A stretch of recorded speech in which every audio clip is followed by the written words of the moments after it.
खाना खिलाया अपने हाथों से। मैंने बोला तू खा ले, तो उसने बोला मेरे पेट में दर्द है, उसने खाना नहीं खाया।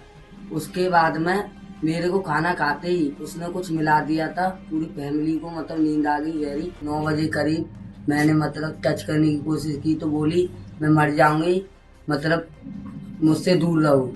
फिर उसके बाद में मैंने उसको हंसी मजाक में टच किया तो उसने चाकू मार दिया मेरे हाथ में।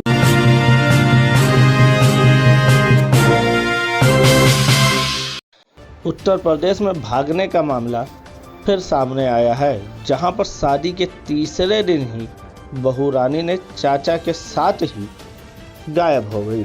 जी हाँ, शादी के तीसरे दिन अपने सगे चाचा के साथ मोहब्बत के सुरूर में चढ़कर दुल्हन ही फरार हो गई।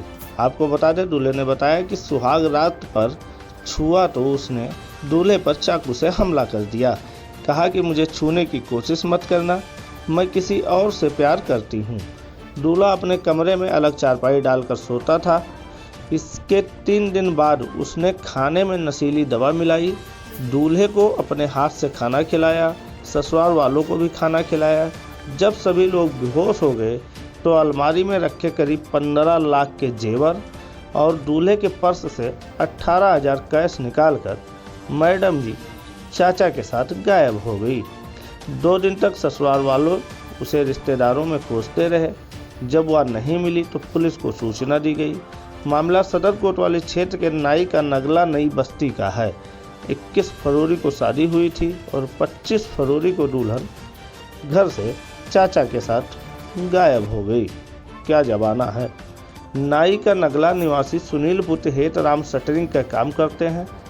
उसकी शादी 21 फरवरी को कोतवाली क्षेत्र के गांव परसारा निवासी धर्मेंद्र की 20 साल की बेटी मोनिका के साथ हुई थी। 22 फरवरी को सुनील अपनी दुल्हन को धूमधाम से विदा कर अपने घर लेके आया था कि चलो शादी हो गई, अब तो मजे करेंगे। लेकिन सुनील ने बताया शादी के दौरान वो खुश लग रही थी, कहीं उसके अफेयर की चर्चा भी नहीं थी। जब सुहाग रात पर मोनिका के पास गया तो उसने कहा कि मुझे छूना मत, मैं किसी और से प्यार करती हूँ। यह सुनकर मैं दंग रह गया। मैंने उसे समझाने की कोशिश की तो उसने मेरे हाथ पे चाकू से हमला कर दिया, दूर रहने की धमकी देने लगी। रात में मैं डर के मारे कमरे में चारपाई डालकर अलग सोया। सुनील ने बताया कि अगले दिन कॉल करके अपने ससुराल पक्ष की पूरी बात बताई। वो लोग घर आए और मोनिका को समझाए। उसके बाद मोनिका शांत हो गई। परिजनों के जाने के बाद वो 2 दिन तक बिल्कुल शांत रही, सभी के साथ मिलकर रही। लेकिन उसके मन में क्या चल रहा था ये मैं समझ नहीं पाया। 25 फरवरी की शाम को मोनिका ने अपने परिवार के सभी सदस्यों के लिए खाना बनाया। उसने बड़े प्यार से सभी को खाना परोसा और मुझे अपने हाथों से खाना खिलाया। फिलहाल दूल्हे राजा को खाना दुल्हन के हाथ से खाने के बाद लगा होगा मोहब्बत मेरी हो गई। उसका बनाया खाना खाने के बाद पूरा परिवार बेहोश हो गया। सुनील ने बताया कि रात में मोनिका घर में रखे लगभग 10 लाख रुपए सोने, 4-5 लाख की चांदी और जेवर और पर्स से 18,000 रुपये लेकर गायब हो गई। सुबह जब आँख खुला तो मैंने मोनिका को घर में नहीं पाया। देखा तो अलमारी खुली पड़ी थी, सारे जेवर गायब थे। उसकी चूड़ियाँ सिंगालदानी पर रखी थी। मैंने उसे पूरे घर में तलाशा लेकिन वह नहीं मिली। बाद में देखा तो घर के मेन दरवाज़ा खुला था, जिसके बाद उसे फरार होने का शक हुआ। सुनील ने परिवार और अन्य सदस्यों को जगाया। बाद में उसके परिवार वालों को कॉल करके बताया। उन्होंने बताया कि मोनिका के साथ गांव में उसका रिश्ते का चाचा था, उससे अफेयर है। उन लोगों ने बताया कि दोनों का अफेयर था, लेकिन मोनिका शादी के लिए राजी हो गई थी। इसके बाद दोनों परिवार ने 2 दिन तक उसे ढूंढा। जब कहीं नहीं पता चला तो पुलिस को सूचना दी गई।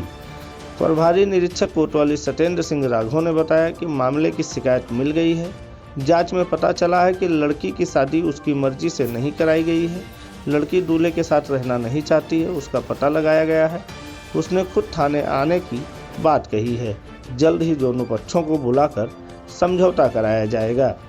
आपको बता दें, यह पूरा मामला उत्तर प्रदेश के हाथरस का है, जहां दुल्हन शादी के 3 दिन बाद ही सगे चाचा के साथ गायब हो गई और दूल्हा सुहागरात मनाने गया तो उसे चाकू से हमला कर दिया।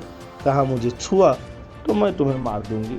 वैसे ये वाला अच्छा था, क्योंकि अभी तक तो भतीजों के साथ गायब होने का मामला सामने आ रहा था, अब चाचा के साथ भागने लगी हैं।